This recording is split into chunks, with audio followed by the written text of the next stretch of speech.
Bueno, habiendo dicho todo esto, vamos a lo que nos reúne en verdad, que es la palabra de Dios y en este domingo tan especial, que es domingo de resurrección, donde estamos recordando la resurrección de nuestro Señor Jesucristo, de que Él está vivo, que se levantó de la tumba.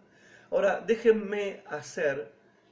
permítanme hacer un poco de cronista y quisiera arrancar una semana atrás. Quiero que vayan conmigo una semana atrás. Va a ser muy resumido esta crónica que yo voy a hacer de la última semana del Señor Jesucristo antes de su muerte y de su resurrección. Va a ser algo condensado, va a ser algo resumido. Pero esta semana estuve transitando a través de la lectura de los evangelios, estuve transitando por cada día, ¿no? Por cada día que el Señor, qué pasó cada día de esta última semana, qué hizo el Señor, cómo reaccionaron las personas ante la venida del Señor a Jerusalén, qué ocurrió el lunes, qué ocurrió el domingo pasado, qué ocurrió el martes, qué fue lo que pasó el miércoles. Y bueno, algunas cosas estuve compartiendo en el grupo de oración de nuestra iglesia y yo quiero compartir con ustedes hasta llegar al día de hoy, hasta llegar al día domingo, porque el día de hoy, el día domingo, el día de resurrección, eh, se entiende, se comprende, se aprecia, se valora en el contexto de lo que fue la última semana del Señor. Obviamente que el contexto puede ampliarse más todavía porque tiene que ver con el cumplimiento de muchas profecías que fueron dadas en el tiempo del Antiguo Testamento por profetas como Zacarías, Isaías, Malaquías, Jeremías, tantos profetas, Miqueas, que hablaron justamente de lo que iba a ocurrir en esta última semana del ministerio de Jesucristo en la tierra antes de ir a la cruz y de resucitar el tercer día. Pero quiero concentrarme en lo que fue la última semana y que vuelvan conmigo a lo que fue el domingo pasado. ¿Qué pasó hace un poco menos de 2000 años atrás? 2000 años atrás, digamos 2000 para redondear, hace 2000 años atrás, ¿sí?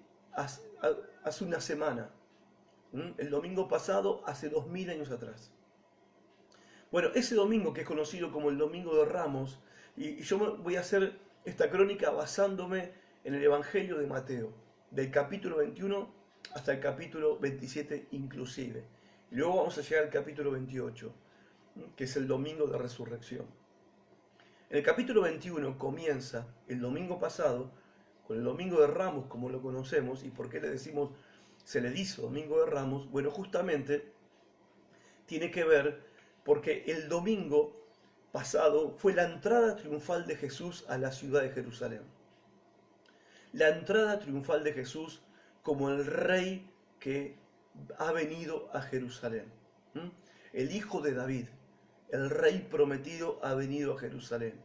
Algunos detalles que quiero recalcar ese domingo cuando Jesús le pide a los discípulos que le traigan un asno, ¿sí? Un pequeño asno, para entrar a la ciudad montado en un asno.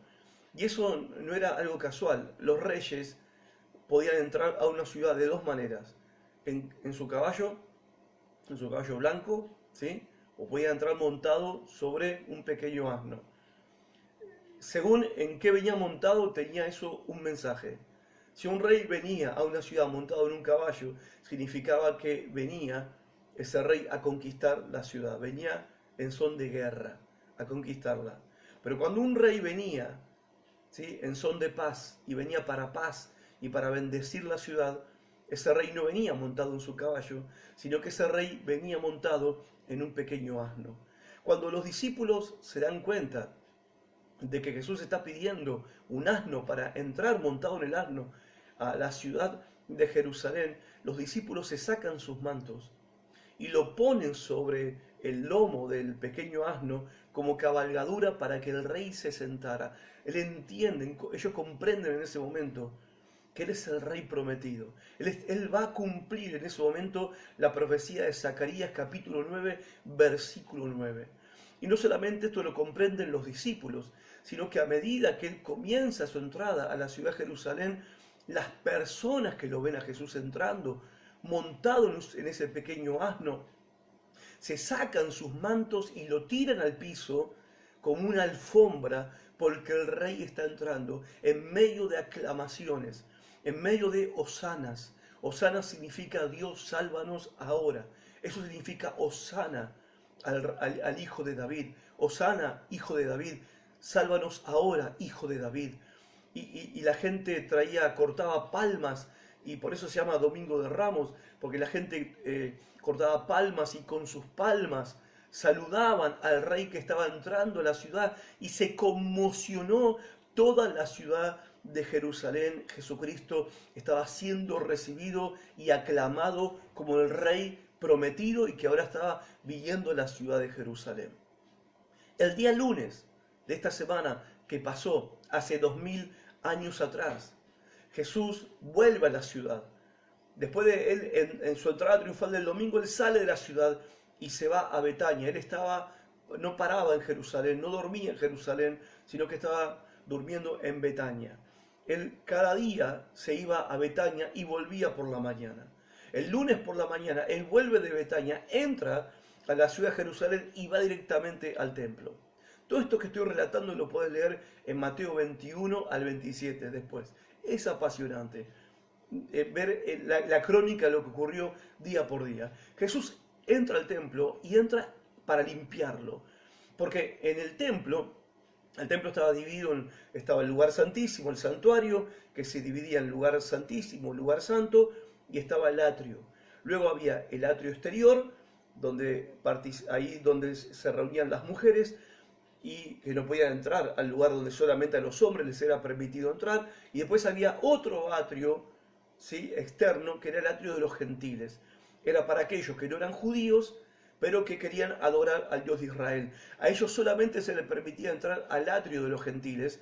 Era el último lugar, era el lugar más lejos del santuario, del lugar santísimo, del lugar de los sacrificios, del altar. Era el lugar más lejano, donde a los gentiles, los que no eran judíos, se les permitía entrar para adorar a Dios, para orar a Dios. Ahora bien, en ese lugar, en el atrio de los gentiles, los sacerdotes del templo, los fariseos, habían establecido un mercado, una feria. ¿Para qué? Porque ahí se hacían transacciones de dinero, porque los fieles que venían al templo para adorar a Dios tenían que presentar sacrificios animales en esa época, como nos enseña el libro de Números y de Levítico, ¿verdad? Y los animales se tenían que comprar en el templo. ¿Por qué? Porque los sacerdotes no aceptaban animales que no fueran perfectos. La Biblia decía, el Antiguo Testamento demandaba que los animales tenían que ser sin defecto. Entonces, los únicos animales que vos podías asegurarte que eran sin defecto eran los que te vendían en el templo. Por un lado, eso fue pensado para darle un servicio a las personas, para que no tengan que traer a su oveja, su becerro, su carnero desde lejos, y quizás llegaba al templo y no servía porque tenía un defecto, una mancha, o caminaba medio rengo. Entonces no servía esa oveja para el sacrificio, no podía presentar su sacrificio y se iba sin adorar a Dios.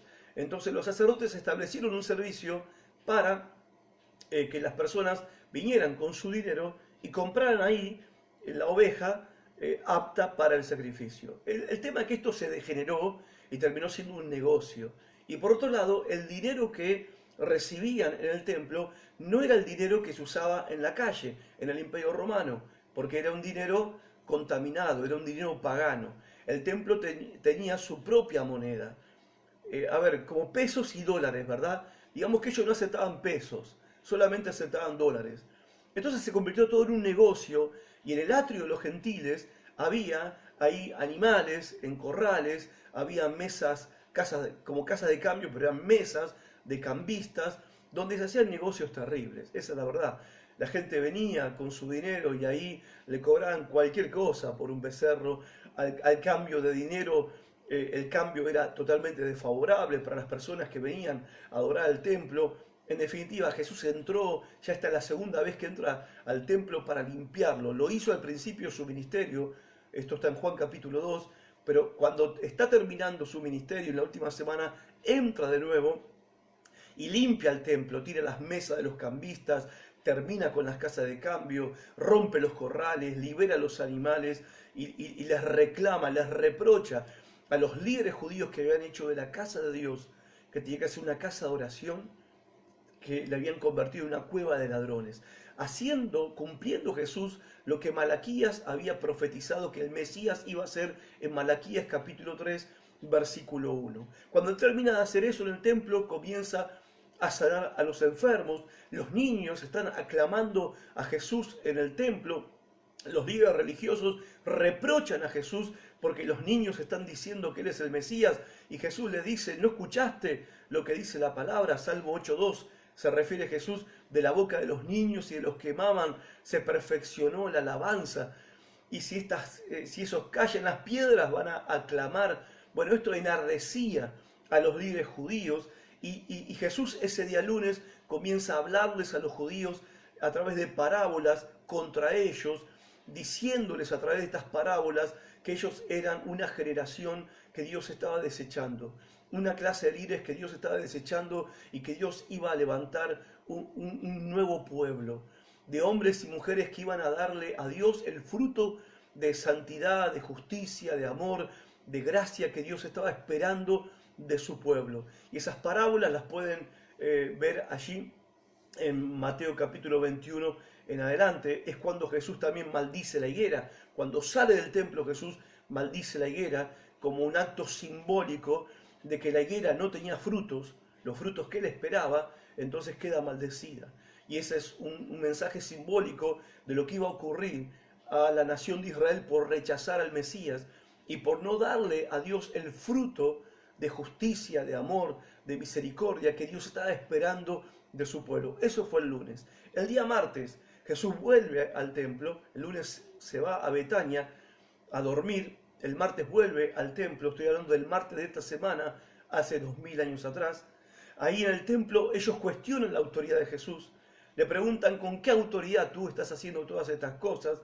Jesús les dice a ellos que le responde una pregunta, y si ellos contestan la pregunta, Él le va a responder con qué autoridad hacía eso. Ellos se niegan a responder la pregunta de Jesús, Él tampoco le responde. Jesús se pone a enseñar en los atrios del templo. Los sacerdotes y los fariseos mandaban gente a hacerle preguntas a Jesús para tentarlo, para que Él contestara de manera equivocada y así tener un motivo para acusarlo de algo malo. Le preguntan si tenían que pagar impuestos al César o no tenían que pagarlo, si estaba bien o estaba mal. ¿Se acuerdan cuando Jesús dice la memorable frase: dad al César lo que es del César y darle a Dios lo que es de Dios? Bueno, surgió en ese momento. Le preguntan sobre la resurrección, ridiculizando la idea de la resurrección entre los muertos. Le hacen muchas preguntas a Jesús, y Jesús, imbatible, ¿no? Imbatible, el Señor los deja mudos hasta el punto que ellos ya no se animan a preguntar más.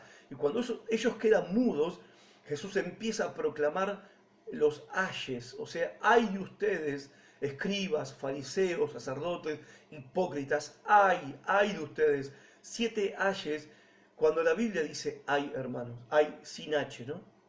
Ay de ustedes, cuando Dios dice ay de ustedes, es porque la condenación de ellos ya era sin remedio e iba a ser terrible.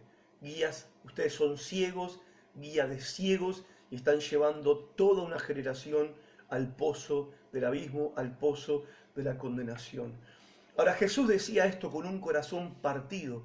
Jesús estaba diciendo esto con un corazón lleno de dolor, porque después de condenar al liderazgo de Israel, Jesús se lamenta por la ciudad de Jerusalén, se lamenta por el pueblo de Israel. Ahí está el lamento de Jesús diciendo: cuántas veces quise yo juntarte, como la gallina junta sus polluelos debajo de sus alas, y no quisiste.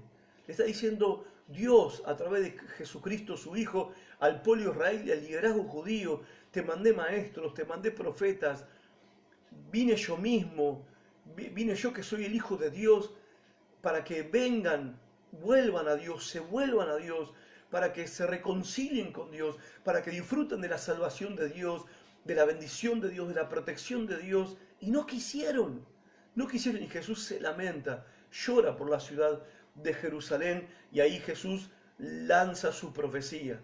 Mateo 24, Mateo 25, la profecía de que el templo iba a ser destruido, cosa que ocurrió en el año 70 después de Cristo, se cumplió al pie de la letra. Jesús comienza a profetizar de lo que iba a ocurrir en los tiempos de su segunda venida, de lo que Juan habla en Apocalipsis, a partir del capítulo 6 en adelante. Juan habla de ese tiempo también, de lo que Jesús profetizó en Mateo 24 y en Mateo 25, profecías acerca de los últimos tiempos. Esto fue el día martes. Ahora el día miércoles, ¿qué pasa? El día miércoles de hace 2000 años atrás, en esta semana que pasó, la conspiración empieza a tomar forma concreta. Se reúnen los principales sacerdotes, los escribas y los fariseos para planear el arresto y la muerte de Jesús. Y a ellos, ese mismo día, por la noche, se une Judas. Ese mismo día Jesús les recuerda a sus discípulos y les advierte que Él esa semana va a morir y que estén preparados para su muerte y que también iba a resucitar. Mientras Jesús está advirtiendo a sus discípulos de lo que iba a pasar, ¿sí? Y que parece que ellos no les entraba en la cabeza, es un tema aparte esto, me da pena no tener el tiempo para desarrollarlo, pero ellos, los discípulos, al ver todos los acontecimientos, estaban con la idea de que Jesús iba a establecer el reino en ese momento. Se peleaban a los codazos entre los discípulos para ver quién iba a ser más importante en el reino de Jesús, porque ellos ya imaginaban que Jesús esa semana se iba a sentar en el trono de David su padre, iba a destronar a los romanos, vencer a los romanos, quitar al liderazgo judío, ponerlos a los discípulos como líderes, nuevos líderes del pueblo de Israel, y que todo iba a cambiar, y iba a haber pan y pescado gratis para todo el mundo se iba a sanar, todos los muertos iban a resucitar, todos los leprosos se iban a limpiar, etc. Ellos pensaban que esa semana era la explosión, esa semana era el momento donde Cristo se iba a entronizar. Jesús les dice, nada de esto va a suceder, prepárense. Mientras Jesús les advertía, los líderes judíos planearon su muerte. Pero no querían hacerlo durante ese fin de semana, porque ese fin de semana era el fin de semana de la Pascua. Judas, viendo todo esto, va esa misma noche y le ofrece a los líderes judíos entregarlo a Jesús. Eso fue el miércoles. El día jueves, jueves santo, como llamamos nosotros, ¿verdad? El día jueves, bueno, es el día de la última cena. Jesús instruye a sus discípulos a que preparen la cena de Pascua, iban a celebrar ellos la Pascua. Esto en el Evangelio de Juan comienza en Juan capítulo 13, donde Jesús se reúne con ellos en el aposento alto para celebrar la última cena y le lava los pies a sus discípulos. Jesús está en la cena y los está consolando a ellos. Y Jesús ora también por sus discípulos. Esto está en Juan capítulo 16 y capítulo 17. Esto Mateo no lo menciona, Juan sí menciona el consuelo que Jesús les da a sus discípulos porque les está avisando que se va. Jesús ora esa famosa oración sumo sacerdotal en Juan 17. Jesús predice la negación de Pedro en esa cena. También dice que uno de ellos lo va a entregar. Jesús les dice a todos ellos en ese momento que esa noche lo van a abandonar. Jesús le dice a Judas que lo que tenía que hacer que lo haga. Esa noche Satanás entra en el corazón de Judas, ¿verdad? Y esa noche es la noche donde Jesús, después de la cena, se va al monte, ¿sí?, a orar allí en el huerto de Getsemaní. Se va con sus discípulos en la oscuridad de la noche a orar, a esperar los acontecimientos que él sabía que iban a ocurrir. Jesús estaba en completo control de todo lo que estaba pasando. Él estaba cumpliendo las profecías al pie de la letra. Él sabía, nada lo tomó por sorpresa. Es la noche donde Jesús ora a su Padre en agonía, sudando gotas de sangre, si era posible salvar a la humanidad, salvar a los pecadores del juicio y la condenación, si era posible de otra manera. Jesús temblaba ante la idea no de la muerte, no del tormento de los romanos, no de la tortura romana, no temblaba ante la idea de la cruz. Jesús temblaba literalmente temblaba, dice, mi alma está triste hasta la muerte, porque él tenía que enfrentar la ira de su padre. Y nadie mejor que Jesús conocía la ira de su padre. Y él iba a enfrentar la ira de su padre por el pecado de la humanidad, por el pecado de todos nosotros, porque él se iba a ofrecer como nuestro sustituto, iba a poner su cuerpo, para que él en su cuerpo recibiera el castigo que todos nosotros merecíamos. Y ante la idea de tener que enfrentar, dice la Biblia, que Dios es fuego consumidor y que horrenda cosa es caer en la mano de del Dios vivo. Bueno, Jesús sabía esto. Él es el Hijo y conocía la ira de su Padre. Y esa era la copa amarga que él quería evitar si era posible. No quería beber la copa del juicio de Dios, la copa de la ira de Dios, la copa del castigo de Dios por el pecado. Pero no había otra manera y Jesús lo aceptó por amor a nosotros y porque Dios también en amor lo eligió a su Hijo para que bebiera la copa que nosotros teníamos que beber, la copa del juicio y del castigo de Dios. Ese viernes, vamos al viernes, esa misma noche, o sea, esa noche no se durmió, y en la madrugada, ya estamos ahora en la madrugada del viernes de esta semana, hace 2000 años atrás, esa madrugada en la oscuridad de la noche, Judas viene al frente de una turba de soldados y de romanos y soldados del templo, alguaciles, guardias del templo, y de una turba de gente complotada que vinieron y arrestaron a Jesús. Los discípulos salieron huyendo, Pedro sacó una espada, le cortó la oreja a uno, Jesús se la restituyó, le sanó la oreja, todos los discípulos huyeron, de ahí lo llevan a Jesús atado, ahí es donde comienza, por ejemplo, la película La Pasión, ¿verdad? En el huerto de Getsemaní. Les recomiendo verla. Si la vieron, véanla otra vez. Después lo llevan a la casa del sumo sacerdote Caifás, en realidad el suegro del sumo sacerdote Caifás, lo llevan ahí, que también era un sumo sacerdote anterior, para un juicio ilegal, porque estaba prohibido por la ley judía juzgar a alguien de noche. Estaba todo preparado el juicio. Ya esto lo habían planeado el miércoles, ¿sí? Que lo iban a enjuiciar, lo iban a condenar y lo iban a matar. Ya estaba la condena, ya estaba determinada de antemano. El juicio era para decir, bueno, nosotros hicimos un juicio, pero hicieron un juicio totalmente ilegal, con testigos falsos. Ninguno podía dar un testimonio igual que el otro, se contradecían, hasta que el sumo sacerdote, cansado de escuchar testimonios falsos y testimonios que se contradecían, le pregunta al mismo Jesús si realmente Él es el Hijo de Dios, si Él es el Cristo, el bendito, y Jesús le dice, sí, yo soy, y de ahora más me vas a ver a mí sentado a la diestra del poder de Dios.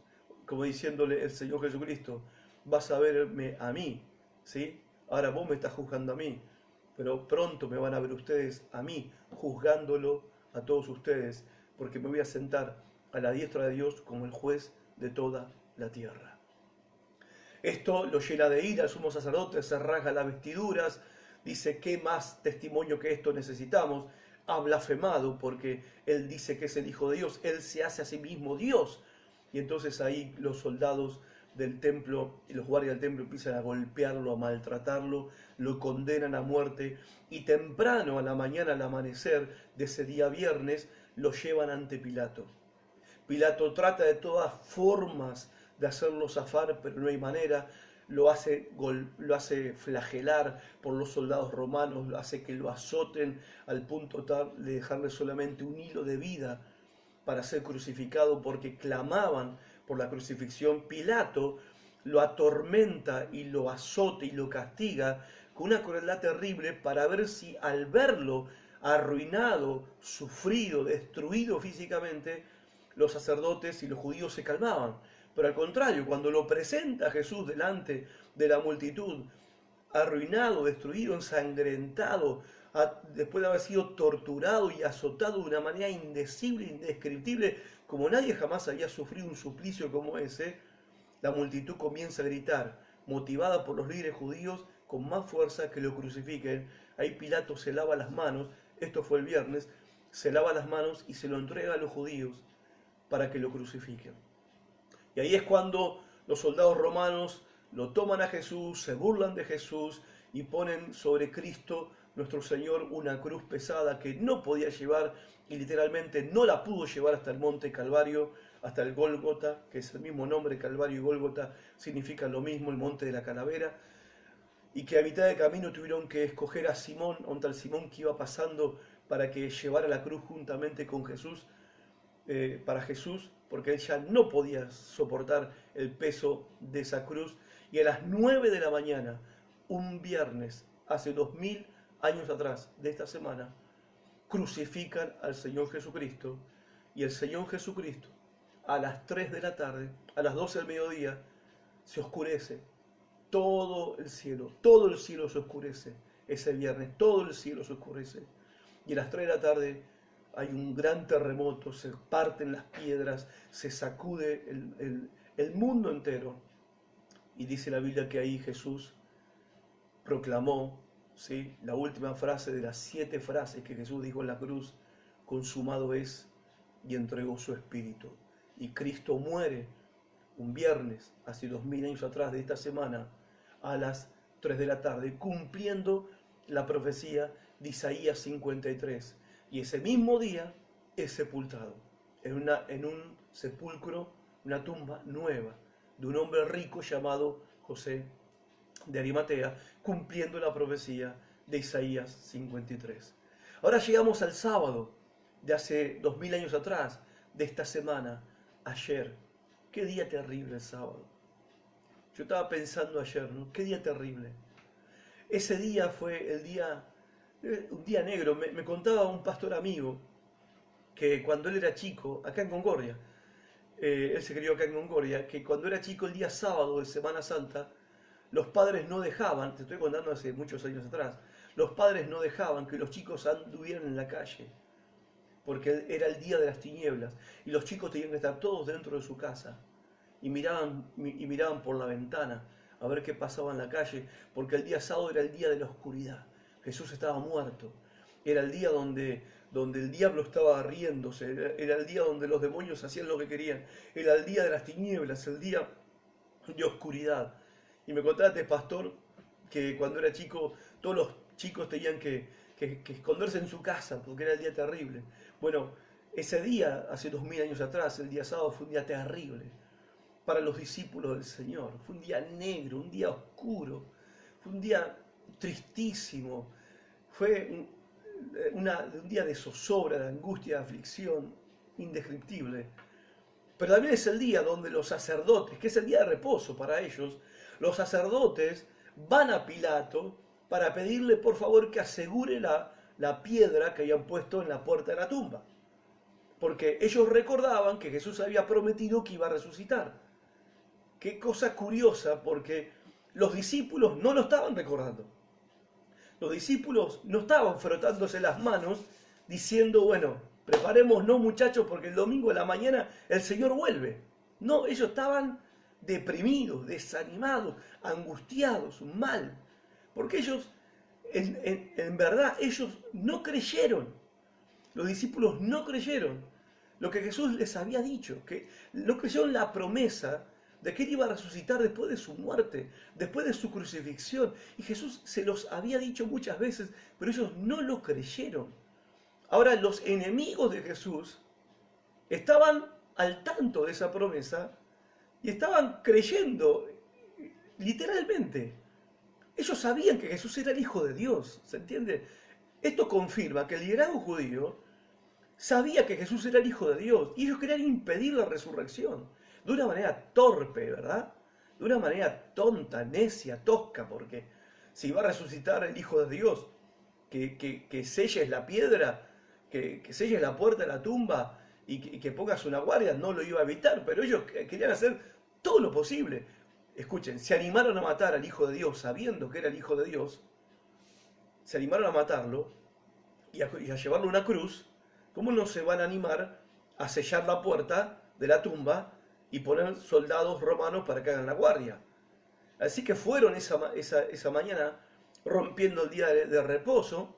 Era selectivo para ellos el tema del día de reposo. A la gente no le permitían hacer nada, pero ellos se daban sus libertades, ¿sí?, estos líderes corruptos.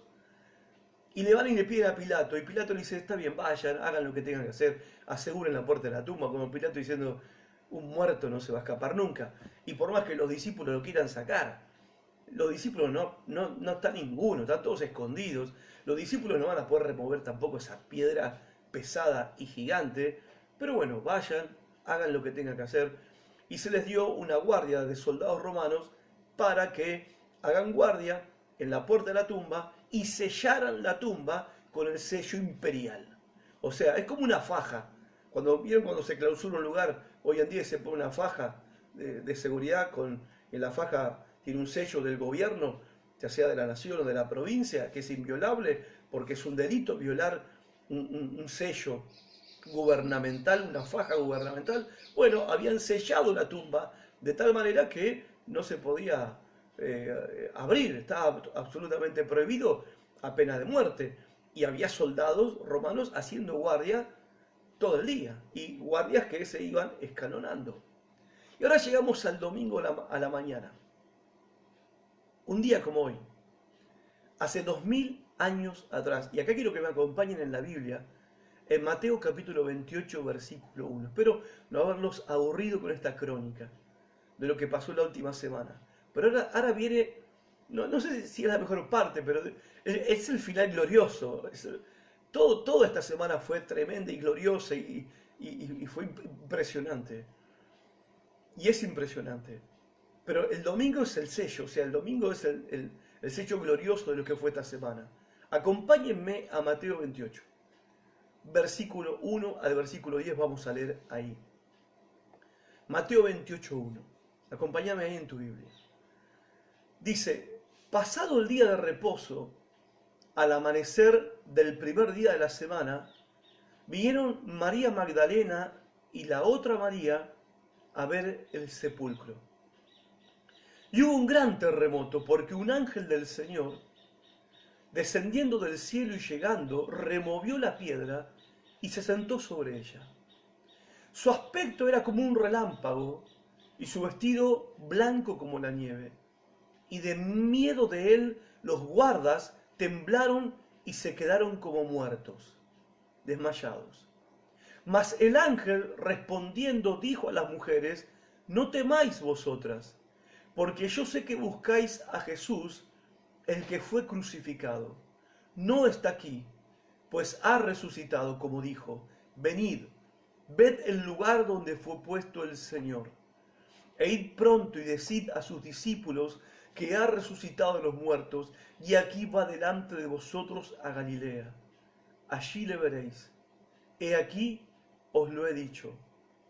Entonces ellas, saliendo del sepulcro con temor y gran gozo, fueron corriendo a dar las nuevas a sus discípulos, y mientras iban a dar las nuevas a los discípulos, he aquí Jesús les salió al encuentro diciendo, salve. Y ellas, acercándose, abrazaron sus pies y le adoraron. Entonces Jesús les dijo, no temáis, id, dad las nuevas, la noticia a mis hermanos, para que vayan a Galilea, allí me verán. Ese domingo por la mañana, cuando todavía era muy oscuro, o sea, la hora del amanecer, pero todavía era muy oscuro, dice Juan 21, justamente, siendo aún oscuro, esa oscura mañana de domingo, estas mujeres salen al sepulcro, salen hacia la tumba, de donde estaba Jesús supuestamente sepultado. Un día oscuro, era oscuro cuando ellas salieron, para ellos había sido todo oscuro en términos espirituales y emocionales desde el viernes. Todo oscuro desde el viernes. Ellos, los discípulos de Jesús y estas mujeres, que eran parte de los discípulos de Jesús, no es que estaban caminando en la oscuridad a la madrugada, venían de estar en un tiempo oscuro desde el viernes, no por el clima de oscuridad, sino de oscuridad por todo lo que había pasado. La traición de Judas, la negación de Pedro, la huida de los discípulos, el rechazo del liderazgo judío de su propio Mesías, de su propio Salvador, la cobardía de Pilatos, el canto de victoria de Satanás por ver al Hijo de Dios crucificado y muerto en una cruz. Pero este pequeño grupo de mujeres se mantenía en pie, incluso desde el momento donde Cristo todavía estaba en la cruz. Este grupo de mujeres en particular, dice el versículo 55 del capítulo 27 de Mateo. Si quieren leer conmigo, Mateo 27, 55. Dice: estaban allí muchas mujeres mirando de lejos la crucifixión. Los discípulos ninguno, todos habían huido, no estaba ninguno ahí. Las cuales habían seguido a Jesús desde Galilea sirviéndole. Las mujeres, estas mujeres, estaban en pie en el día de la crucifixión, el viernes, a lo lejos, allí observando todo lo que estaba pasando. No, obviamente, no por una cuestión de curiosidad. ¿Por qué estaban ahí? ¿Por qué estaban allí presentes, mirando los padecimientos de su Señor, de su Salvador? Y bueno, estaban presentes allí como cualquier ser amado y querido quiere estar presente en el momento en que alguien muy amado va a morir. Una de las cosas que, de los testimonios más terribles que se están contando en este tiempo por el tema este del coronavirus, es que las personas se están muriendo. Son testimonios que llegan de Europa, de España, Italia, que las personas se están muriendo en las clínicas, en los hospitales, en los sanatorios, solos, porque no se permite a los familiares entrar a las habitaciones del hospital, del sanatorio, a la sala, para despedir, ni siquiera para despedirse de su ser querido que va a morir. No se les permite ni siquiera el velatorio para darle el último adiós. Y me imagino lo que debe ser para esas familias que quedan con esa sensación horrible de no poder haberse despedido de su papá, de su mamá, de su abuelo, de un hijo, de un esposo, de una esposa. Leí de un hombre en España, que su esposa murió en el sanatorio y no pudo despedirse de ella porque tenía que quedarse en la cuarentena con sus hijos, sus hijitos. Él quedó vivo con sus hijitos en su casa y no pudo decirle adiós al amor de su vida. Debe ser terrible. No pueden despedir a sus padres, despedir a sus abuelos, a sus hijos. Estas mujeres estaban ahí porque justamente querían ser las últimas voces que Jesús escuchara antes de morir, porque sabían que iba a morir. Lo veían sufriendo y agonizando en esa cruz, sabían que iba a morir. Estaban ahí porque también querían ser las que iban a, cuando después que Cristo muriera en la cruz, las que estaban ahí para bajar el cuerpo de la cruz y enterrarlo y llevarlo y darle una sepultura digna. No como ahora que en algunos países están metiendo a los fallecidos por el virus en cajas de cartón, en Estados Unidos en fosas comunes. Ellas no querían eso para su Señor, su Salvador, querían estar ahí para bajarlo de la cruz, para prepararlo, para preparar el cuerpo para el entierro, para limpiarle la sangre del rostro, de su cuerpo, para limpiarlo para la sepultura, prepararlo, para cerrar sus ojos, para acariciarle la cara por última vez. Ellas son las últimas en abandonar el Calvario, son las últimas en abandonar el monte Calvario allí, y son las primeras en que van a llegar a la tumba ese domingo a la mañana hace 2000 años atrás. Son las primeras. De manera que ellas temprano dejan sus camastros antes que salga el sol, se levantan y caminan hacia la tumba. No era una tarea agradable la que ellas tenían por delante. Ellas tenían la tarea de encontrarse con un cadáver para limpiarlo, para ungirlo, para derramar especias como acostumbraban los judíos sobre los cuerpos de sus seres queridos, sus parientes muertos, con especias aromáticas y ungüentos y óleos aromáticos, como señal de honra, como señal de honor, de respeto, de amor, de cariño. Ellas van a encontrarse con un cadáver. Recuerden que ellas no saben que esta es la primera Pascua de Resurrección como nosotros sabemos. Ellas no saben nada de eso. Ellas van ahí sin ninguna clase de esperanza. Ellas no tienen la esperanza de que la tumba va a estar abierta. Ellas no tienen la esperanza de que Jesús las espera vivo ahí en el huerto donde lo habían sepultado. Ellas no están conversando entre ellas mientras van caminando. Che, cuando veas al Señor, ¿qué vas a decirle? ¿Qué vas a hacer? No. Ellas no tenían ni la más mínima idea de lo que iba a pasar. Ellas no tenían la más mínima idea que se iban a encontrar una tumba vacía. Hubo un momento donde ellas tenían mucha esperanza. Obviamente, porque Jesús le había dado a ellas las esperanzas que no tenían, que no habían tenido en toda su vida. Ellas, durante el ministerio de Jesús, sus esperanzas estaban muy arriba, como la de todos los discípulos de Jesús, muy arriba. Pero ahora era ya tarde para esperanzas, ahora era desánimo, era tristeza, era angustia, porque la muerte es la última palabra, ¿no? Como el dicho que tenemos en nuestro mundo, ¿no? Todo tiene solución menos la muerte. Ellas van a limpiar esos pies que una vez habían caminado sobre el agua, pero que ahora fueron clavados en una madera. Fueron para limpiar la sangre de dos manos agujereadas que habían sanado a tantos enfermos y limpiado a tantos leprosos. Ellas van ahí a preparar el cadáver, el cuerpo del hombre que había resucitado sus esperanzas de salvación, de liberación, que les había dado un propósito para sus vidas, que era posible que todo lo que ellas habían soñado con respecto al reino de Dios prometido, que era una realidad, era una verdad, en Cristo, en Jesús, ellas van a ungir con especias y óleos aromáticos a un cadáver, a un hombre muerto, al único hombre que les había dado motivo a sus esperanzas.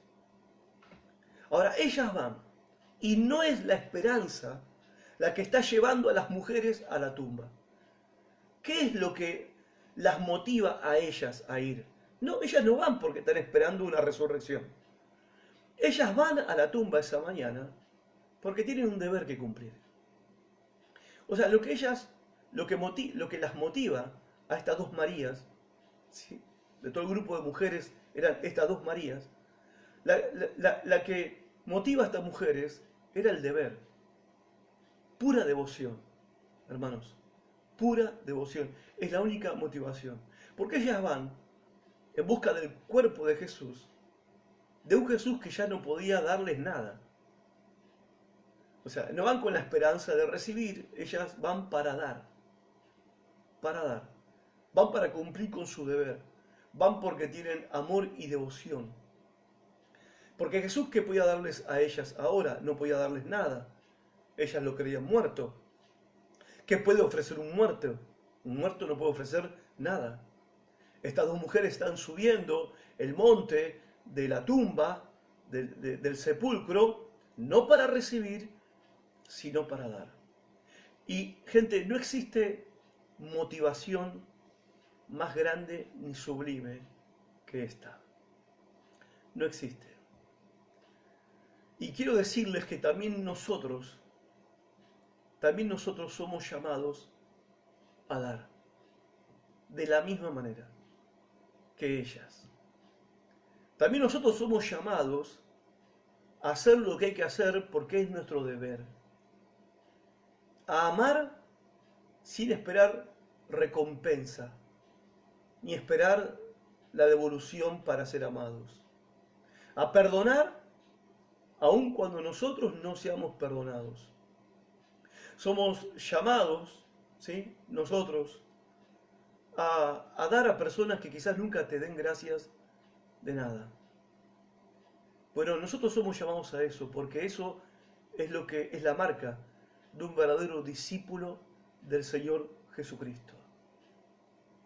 El amor cristiano, el discipulado cristiano, surge del amor, del deber, perdón, y de la devoción hacia Cristo, hacia nuestro Señor, hacia nuestro Salvador. Esa es la marca genuina de un verdadero discípulo, de un verdadero seguidor de Jesús. Ellas sabían que la tarea tenía que hacerse. Ellas sabían, no era grata la tarea, no era alegre la tarea, no era feliz la tarea.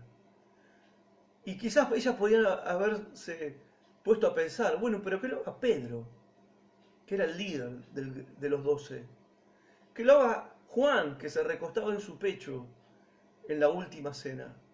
Que lo haga Andrés, o que lo haga algunos de los que fueron sanados, o algunas de las mujeres que fueron sanadas, liberadas, algunos de los leprosos que él limpió, que él sanó, que lo hagan algunos de ellos, pero ellas no esperaron que otros tomaran la iniciativa para hacerlo. Ellas decidieron hacerlo por sí mismas. No estaba escrito que ellas lo tenían que hacer. No está escrito que esa era la obligación de ellas. Pero ellas decidieron cumplir con su deber. Ellas decidieron, ¿sí?, por puro amor y por pura devoción, hacer lo que correspondía, hacer lo que se debe hacer. Y gente, lo mismo es verdad para nosotros. En este tiempo de crisis en el que estamos viviendo, en este tiempo difícil en el que estamos viviendo, nosotros somos llamados a hacer lo que debemos hacer. Y lo tenemos que hacer por el deber de hacerlo y por devoción y por amor a Cristo. Y no esperando nada a cambio. Amar, perdonar, dar, servir, esforzarnos por otros sin esperar nada a cambio. Hacerlo. Porque esta es la señal de un verdadero cristiano. Ahora, vamos a preguntarnos algunas cosas. ¿Qué hubiera pasado si una de ellas hubiera dicho, ¿de qué sirve que hagamos esto? Suponete que María le hubiera dicho a la otra María, che María, ¿para qué sirve que hagamos esto? Al final, ¿qué sentido tiene? Ya está, se terminó todo. Ya está. Todo lo que pensábamos, todo lo que creíamos, todas nuestras esperanzas, nuestros sueños, desaparecieron. El Señor se murió, está muerto. ¿De qué sirve que hagamos esto? ¿Qué hubiera pasado si ellas se preguntaban o se decían a sí mismas, mira María, a la otra María, estoy cansada de que siempre seamos nosotras la que estamos ocupándonos de estas cosas y nadie se ocupa, nadie piensa, nadie se preocupa y lo tenemos que terminar haciendo nosotros? ¿Qué hubiera pasado si ellas se hubieran dado por vencidas? ¿Qué hubiera pasado? Pero no lo hicieron. Ellas en ningún momento, aunque ese día era negro para ellas, era oscuro para ellas no se dieron por vencidos, no abandonaron su propósito, y si lo hubieran hecho, hubiera sido trágico para ellas. Porque nosotros sabemos, ellas no lo sabían, pero nosotros sabemos algo que ellas no sabían. Sabemos que Dios las estaba mirando desde el cielo. Dios las estaba mirando y mirando el corazón de ellas desde el cielo. Dios las estaba mirando con agrado, con placer, con una, me animo a decir, con una sonrisa desde el cielo, ver a estas dos mujercitas yendo una oscura mañana de domingo a cumplir con su deber. En vez de estar en la cama tiradas llorando, angustiadas, o en vez de estar esperando que otros cumplan con ese deber. No, ellas estaban ahí, caminando las dos solitas, pero no estaban solas. Dios el Padre las estaba mirando y ellas las estaba mirando mientras subían el monte y les estaba preparando Dios el Padre una sorpresa para ellas dos. Para ellas dos. Miren lo que dice Mateo capítulo 28, versículo 2. Dice el verso 2. Vamos a leer hasta el versículo 4. Dice, y hubo un gran terremoto mientras ellas iban. Porque un ángel del Señor descendiendo del cielo y llegando removió la piedra y se sentó sobre ella. Y su aspecto era como un relámpago y su vestido blanco como la nieve, y de miedo de él los guardas temblaron y se quedaron muertos. Ahora, otras preguntas. ¿Por qué el ángel removió la piedra? Algunos, cuando hacen la pintura de la resurrección de Jesús, lo veía también en una de las tantas imágenes que hay en internet acerca de la tumba vacía. Una de ellas representa la puerta corrida y a Jesús saliendo de la tumba. Bueno, eso no fue así. No fue así. El ángel no corrió la piedra que cerraba la tumba sellada para que Jesús pudiera salir. No fue para Jesús que lo hizo. Ahora, ¿para quién lo hizo? ¿Para quién el ángel corrió la piedra, removió la piedra, quitó la piedra? Porque pensemos, ¿era necesario que la piedra fuera quitada, removida, para que Jesús pudiera salir? ¿Acaso Jesús no es Dios? ¿Dios necesita una ayuda? ¿Dios necesita que le abra la puerta para poder salir o para poder entrar? No. En ningún lugar de los evangelios dice que el ángel removió la piedra para que Jesús pudiera salir. Entonces, ¿para quién o para quiénes fue removida la piedra? ¿Para quiénes el ángel quitó la piedra de la puerta de la tumba? Escuchen lo que dice el versículo 9. Perdón, el versículo 7. Versículo 6 y 7. Dice, no, el ángel le habla, dice, no está aquí, pues ha resucitado como dijo, venid y ved el lugar donde fue puesto el Señor. Qué mañana esta. Una mañana como la de hoy. Vengan y vean el lugar donde fue puesto el Señor. E id pronto y decid a sus discípulos que ha resucitado de los muertos, y aquí va delante de vosotros, allí le veréis, he aquí os lo he dicho. El verso 6 dice, venid, ved el lugar donde fue puesto el Señor. La piedra no fue removida para que Cristo saliera de la tumba, sino para las mujeres que esa mañana oscura iban a cumplir con su deber, por puro amor y por pura devoción a Jesucristo, al único hombre que les había dado esperanzas, propósito, sentido a sus vidas. Jesús no necesitaba que la piedra se removiera para salir, pero sí ellas necesitaban que la piedra estuviera removida para que ellas pudieran mirar adentro. Ahora imagínate, ellas miran adentro y se miran entre ellas, y se miran entre ellas con una emoción. Ellas no se esperaban esta sorpresa. Se miran entre ellas como una emoción semejante a la cara que ellas tenían y los discípulos tenían cuando, ¿te acordás en Juan capítulo 6, cuando Jesús multiplica los panes y los peces?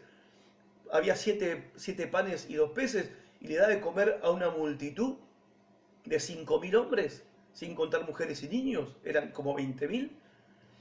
Y Jesús multiplica los panes y manda a los discípulos a darle de comer a toda la multitud, y no terminaban de salir los panes y los peces, no terminaban de salir de la canasta, y ellas miraban que no se terminaba nunca, 5 panes y 2 peces, y no se terminaba nunca. ¿Te imaginas la cara de ellos mirando ese milagro ahí que toda la multitud comió hasta saciarse y encima sobrar, y miraban todavía la cesta donde había panes y peces y no se terminaban y no se terminaban?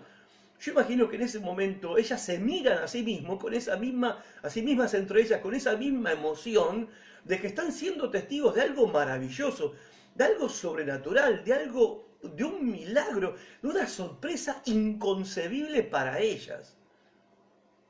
Porque no lo esperaban. Debían esperarlo, sí que debían esperarlo, porque Jesús les había prometido que iba a resucitar.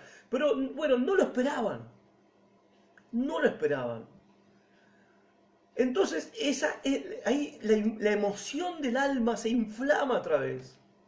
La esperanza de ellas vuelve a elevarse, ¿no? Y a inflamarse su pasión, su amor, el fuego de Dios en sus vidas, sus sueños, su pensamiento de que todo es posible, entonces esto es verdad, no es mentira.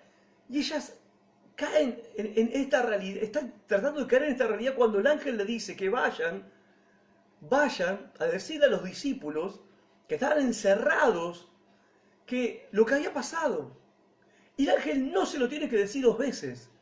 Ellas se dan vuelta y salen corriendo. El ángel no le tiene que insistir. Salen corriendo estas dos Marías a la ciudad a contarle a los discípulos que estaban encerrados lo que el ángel les había dicho y lo que ellas habían visto.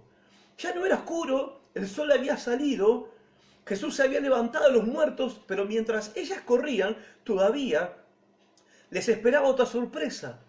Dice el versículo 9 y versículo 10. He aquí Jesús les salió al encuentro, diciendo salve. Y ellas, acercándose, abrazaron sus pies y le adoraron. Entonces Jesús les dijo, no temáis, id, dad las nuevas a mis hermanos para que vayan a Galilea y allí me verán.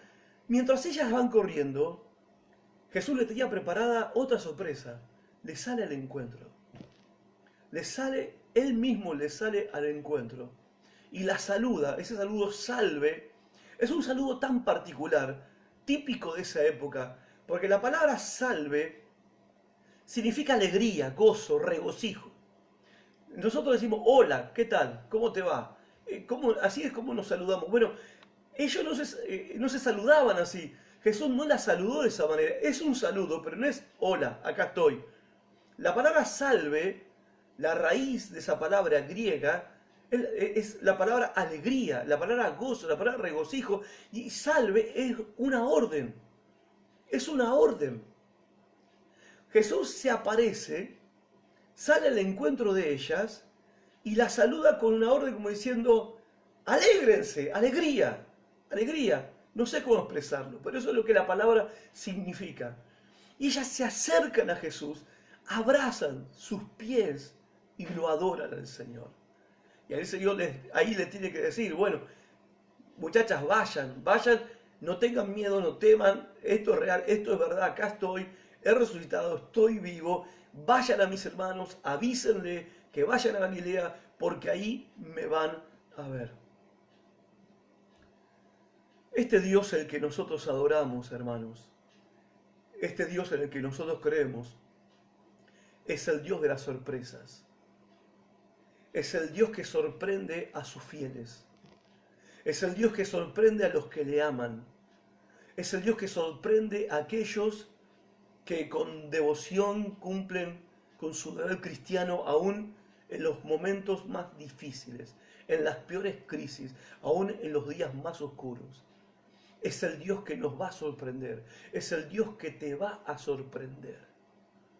Es el Dios que sorprendió a Sara, esa anciana estéril y que no pudo tener hijos durante toda su vida, y la sorprendió regalándole un hijo en su vejez. Es el Dios que sorprendió a David perdonando su pecado cuando David sabía que merecía la muerte por lo que él había hecho.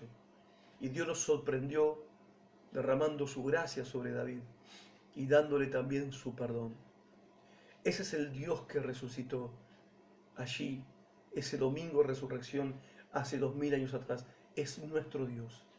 El Dios que adoramos, que amamos, es el Dios que servimos, es el Dios que sorprende, es el Dios que sabe por el camino que estamos transitando hoy, que es oscuro, que es difícil, es verdad, como el que ellas caminaron ese fin de semana. Ese camino que fue demasiado oscuro para ellas, como es demasiado oscuro para nosotros también este tiempo. Pero es el Dios que también hace que en medio de la oscuridad su ángel aparezca. Los ángeles, saben ustedes, ¿no? La Biblia dice que los ángeles son espíritus, ministradores, servidores, que están puestos al servicio nuestro, al servicio de los hijos de Dios, de los creyentes. Son los ángeles que Dios envía todavía hasta el día de hoy para remover obstáculos e impedimentos en nuestro camino. Y si esto que estamos enfrentando hoy como iglesia es un impedimento, es un obstáculo, no te quepa la menor duda que Dios con su ejército de ángeles está removiendo todo este obstáculo y este impedimento delante de su iglesia, delante de su pueblo, delante de los creyentes, para que nosotros sigamos marchando y caminando, llevando el mensaje del Cristo que murió y que ha resucitado. Él es el Salvador. Él es el Salvador que se revela, es el Salvador que se hace ver. No es el Salvador que se esconde de aquellos que lo buscan. Ese es nuestro Salvador. Y estas mujeres no fueron más las mismas. Como tampoco nosotros hemos sido los mismos después de haber tenido ese encuentro personal y único con Jesucristo. Como vos tampoco vas a ser el mismo y vas a ser la misma cuando ves al Señor sorprendiéndote y removiendo obstáculos e impedimentos de tu vida. Nunca sos el mismo. Nunca sos la misma persona después de ver la gloria de Dios obrando a tu favor, después de ver a Dios sorprendiéndote en tu vida. Nunca seguís siendo el mismo creyente, la misma persona.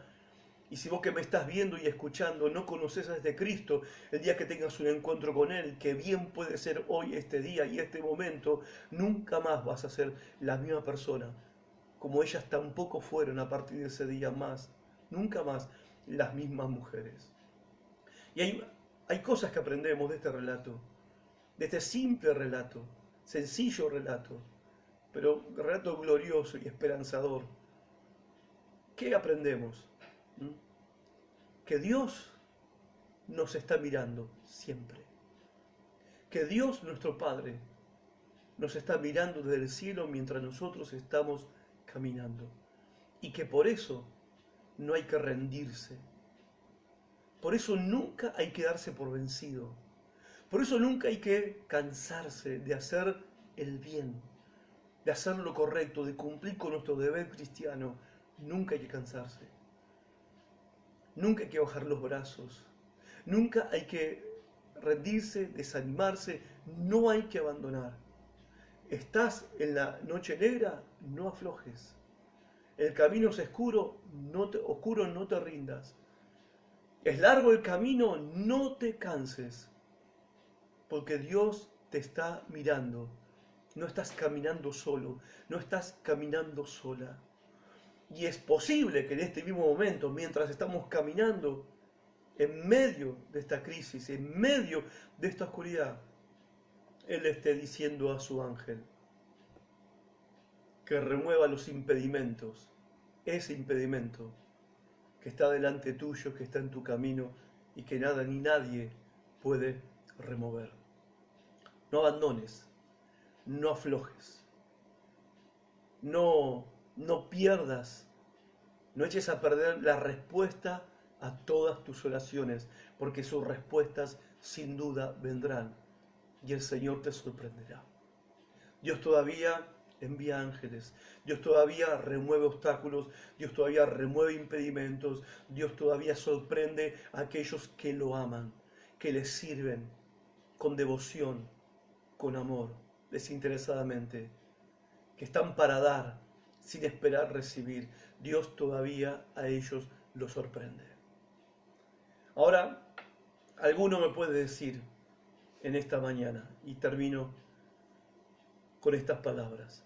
Alguno me dirá, che, pero ustedes, los cristianos, no tienen ninguna evidencia de que Jesucristo está vivo, de que Jesucristo resucitó. Bueno, el texto que yo les acabo de leer responde este cuestionamiento. Mateo 28, 5, 6. Prestame atención. Mas el ángel respondiendo dijo a las mujeres, no temáis vosotras, porque yo sé que buscáis a Jesús, el que fue crucificado. Dice el ángel, no está aquí, pues ha resucitado como dijo. Esa es la evidencia histórica. Es la historia contada. No está aquí, ha resucitado. Es la evidencia, es la prueba. ¿Sí? Ellas podían decir, un ángel nos dijo que ha resucitado. En segundo lugar, Mateo 28, 6, la última parte al 8. Dice, venid, ved el lugar, donde fue puesto el Señor, e id pronto y decid a sus discípulos que ha resucitado de los muertos, y aquí va delante de vosotros a Galilea, allí le veréis, he aquí os lo he dicho. Entonces ellas, saliendo del sepulcro, después de ver ellas mismas, de confirmar lo que el ángel les había dicho, saliendo del sepulcro con temor y gran gozo, fueron corriendo a dar las nuevas a sus discípulos. Esa es la evidencia interna que ellas tienen ahora. Ellas podían decir, es verdad lo que dijo el ángel, la tumba estaba vacía, Jesús no estaba ahí. No estaba ahí. Pero tercera evidencia, Mateo 28, la última parte al versículo 10. Y mientras iban a dar las nuevas a sus discípulos, he aquí Jesús les salió al encuentro diciendo, salve. Y ellas acercándose, abrazaron sus pies y le adoraron. Entonces Jesús les dijo, no temáis, id, da las nuevas a mis hermanos para que vayan a Galilea, allí me verán. Esa es la tercera evidencia. La evidencia experimental.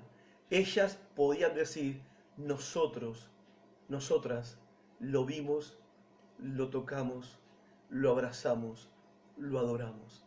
Está vivo, ha resucitado de entre los muertos.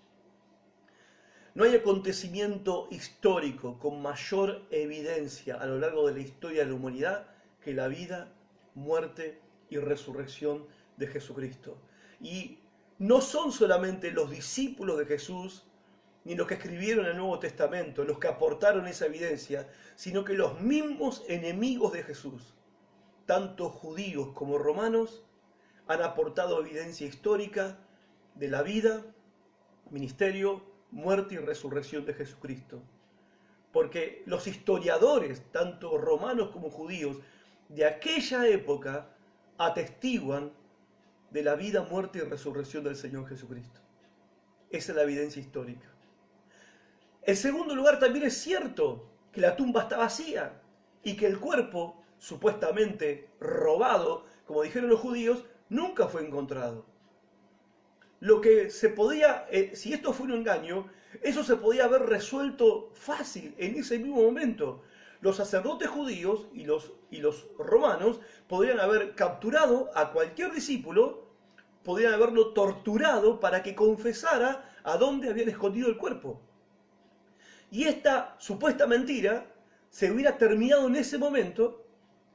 Al desenterrar el muerto escondido, los discípulos supuestamente lo habían escondido para inventar que había resucitado. Bueno, era cuestión de agarrar a un discípulo o una discípula, torturarla para que confesara dónde estaba escondido, desenterrarlo y mostrar, acá está el cuerpo. Pero eso nunca sucedió. ¿Y por qué nunca sucedió? Porque no había ningún cuerpo enterrado. Y porque la tumba sí estaba vacía. Y porque realmente Jesucristo estaba vivo y había resucitado. Pero, en tercer lugar, la evidencia, y la mejor de todas, y la más poderosa, y la más importante, de que Él está vivo, fue, es y será el testimonio de millones que lo hemos conocido y que lo conocemos, y que nos hemos encontrado con Él en un momento de nuestras vidas. El mayor testimonio, la mayor evidencia de que Cristo está vivo es el testimonio de aquellos que lo conocemos, que hablamos con Él, que vivimos con Él, que caminamos con Él, que lo servimos a Él, que recibimos de Él sus bendiciones, que recibimos de Él su amor, su perdón, día tras día, que recibimos de Él consuelo, fortaleza en nuestras debilidades, consuelo en nuestras tristezas y angustias. La mayor evidencia de que Él está vivo es el testimonio de miles que lo conocen de manera personal, que caminamos con Él, que vivimos con Él, que le amamos, que aprendemos de su palabra, que Él mismo por el Espíritu Santo nos enseña su palabra, que escucha nuestras oraciones, que sentimos a veces su presencia y que cuando no la sentimos, de todas maneras sabemos que Él está con nosotros porque lo prometió, con el que tenemos una relación viva y real. Es el mayor testimonio, la mayor evidencia de que Cristo ha resucitado, de que Cristo está vivo. Y yo me pregunto en esta mañana si vos lo conocés. Si vos lo conocés. si vos lo conocés así como lo conocieron estas mujeres, como lo conocemos muchos de nosotros, si lo conoces. Y me pregunto también en esta mañana si lo querés conocer. Jesucristo dijo, el que viene a mí, yo no lo echo fuera. Yo no lo rechazo, no lo echo fuera. No importa lo que hayas hecho en tu vida, no importa los pecados que hayas cometido en tu vida, no importa las maldades que hayas hecho en tu vida, no importa lo destruida o arruinada que parezca estar tu vida en este momento. Jesús dijo, si venís a mí, yo te voy a recibir. Yo te voy a recibir, vení a mí. El milagro en esta mañana es que podemos venir al encuentro de Jesús. Podemos venir al encuentro de Él. ¿Y cómo es que podemos venir? ¿Cómo es que uno viene a Jesús? Bueno, como hemos venido todos nosotros siendo pecadores, hemos venido arrepintiéndonos de nuestros pecados, confesándole a Él nuestros pecados y entregándole nuestra vida y nuestro futuro, nuestra alma a Él, haciendo de Cristo nuestro Señor y nuestro Salvador personal. Así se viene a Jesús. No tuvimos que hacer una procesión, no tuvimos que cumplirle una promesa, no tuvimos que rezarles muchas oraciones y hacerle muchos rezos, no tuvimos que traerle ninguna ofrenda, no tuvimos que hacer ninguna muestra de sacrificio. Vinimos a Él, arrepentidos de haber vivido nuestra vida de espaldas a su amor, a su perdón y a su gracia. Arrepentidos vinimos a Él y le confesamos a Él nuestros pecados y maldades, nuestros secretos más vergonzosos. Se los confesamos a Él y Él nos perdonó y con su sangre que derramó en esa cruz nos limpió y nos lavó el alma y nos dio una vida nueva, la que Él consiguió para nosotros cuando resucitó entre los muertos. Y vinimos a Él entregándole nuestra vida, renunciando a la vida que vivíamos hasta ese momento, dándole la espalda al pecado, dándole la espalda a este mundo, dándole la espalda a esa vida necia, rebelde, desobediente, oscura que vivíamos, atada, deprimida, angustiada, perversa que vivíamos, y le entregamos esa vida a Él. Se la entregamos a Él y lo hicimos a Él, nuestro Señor y nuestro Salvador. Y Él nos entregó una vida nueva, una vida resucitada. Cuando Cristo murió, también nosotros morimos con Él. Pero cuando Cristo resucitó a los muertos, nosotros también resucitamos con Él el día que pusimos nuestra fe y nuestra confianza solamente en Jesucristo. Solamente en Él. Y vos podés hacer lo mismo en esta mañana. Vos podés terminar hoy, en esta mañana, en este domingo de resurrección, vos podés terminar con toda una vida de oscuridad, con todo un tiempo de oscuridad de tu vida. Podés terminar hoy con esa oscuridad en tu vida si venís a Jesucristo. Y si venís de esta manera, como nos enseña la Biblia, que tenemos que venir. Y no esperes más. Hacé lo que tenés que hacer. Como estas dos mujeres.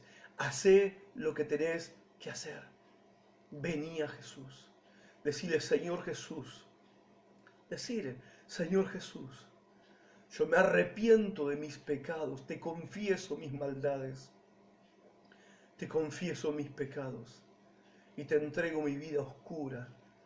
Te entrego mi vida rebelde, desobediente, pecadora. Te entrego mi vida. Y te recibo en mi vida. Te acepto en mi vida como mi Señor, como mi único Salvador. Sálvame. Dame una vida nueva. Te necesito. Jesús, salva mi vida. Y la promesa es que si haces una oración como esta, con todo tu corazón, confiando en Cristo y con sinceridad en tu corazón, la Biblia dice, todo aquel que invoque el nombre del Señor será salvo. Será salva. Hacelo.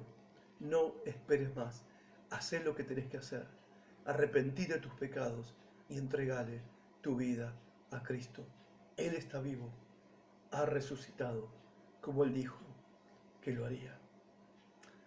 Feliz domingo de resurrección para todos y feliz vida nueva que tenemos en comunión en común unos con otros por medio de nuestro Salvador Jesucristo. Dios te bendiga. Chao. Nos encontramos en la semana por este medio.